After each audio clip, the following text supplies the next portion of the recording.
இங்க ஒரு பொண்ணு இன்டர்வியூக்கு வந்த இடத்துல அவளோட சட்டையில இங்கு கரைப்பட்டது. உடனே அந்த ஆபீஸ்ல இருக்கிற பாத்ரூம்குள்ள போய் அந்த கரையை கழுவி பத்தாலும் போக மாட்டேங்குது. கரெக்டா அப்பன் பார்த்து ஒரு லேடி உள்ள வராங்க. அவங்க கழுத்துல துணியை கட்டி இருக்கிறத பார்த்ததும் அவங்க கிட்ட அந்த துணியை கொஞ்ச நேரத்துக்கு தர முடியுமான்னு கேக்குறா. அவங்களும் ஒரு வார்த்தை கூட பேசாம அந்த துணியை கழட்டி கொடுத்துறாங்க. சோ அதை போட்டுட்டு இன்டர்வியூக்குள்ள போறா. அங்க போனதுக்கு அப்புறம் தான் தெரியுது பாத்ரூம்ல இவளுக்கு துணியை கொடுத்த அந்த லேடி தான் இன்டர்வியூல உட்கார்ந்திருக்காங்க.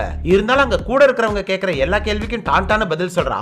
அப்பதான் அந்த லேடி இவ கழுத்துல எதுக்காக துணியை கட்டியிருக்கான்னு ஒரு கேள்வியை கேக்குறாங்க. அடுத்த செகண்டே கொஞ்சம் கூட தயங்காம அவ சட்டையில இருக்கிற கரையை மறைக்கிறதுக்காக தான் உண்மை சொல்லிட்டு அந்த நேரத்துல துணியை கொடுத்து ஹெல்ப் பண்ணவங்கள பத்தி புகழ்ந்து தள்ளுறா. அதை கேட்டதும் அவங்க மனசு குளிர்ந்து போய் உடனே அவளுக்கு வேலை கொடுத்துறாங்க. அடுத்த நாள் தான் முத நாள் வேலைக்கு வரா. அப்ப அங்க வேலை செய்யற ஒரு பொண்ணோட ட்ரெஸ்ல எல்லோ கலர் இருக்கிறத பார்த்துட்டு பாஸ் அவங்களுக்கு எல்லோ கலர் அன்னைக்கு ராசி இல்லன்னு சொல்லி திட்டிட்டு இருக்கிறத கவனிக்கிறா. சோ அதை வச்சே பாஸ்க்கு லஞ்ச் கொடுக்கும்போது எல்லோ கலர்ல இருந்த கான் எடுத்துட்டு அதுக்கு பதிலா ஆப்பிள கட் பண்ணி வச்சு அதை கொண்டு போய் கொடுக்கறா. அதை பார்த்ததும் பாஸ் இம்ப்ரெஸ் ஆயிடுறாங்க.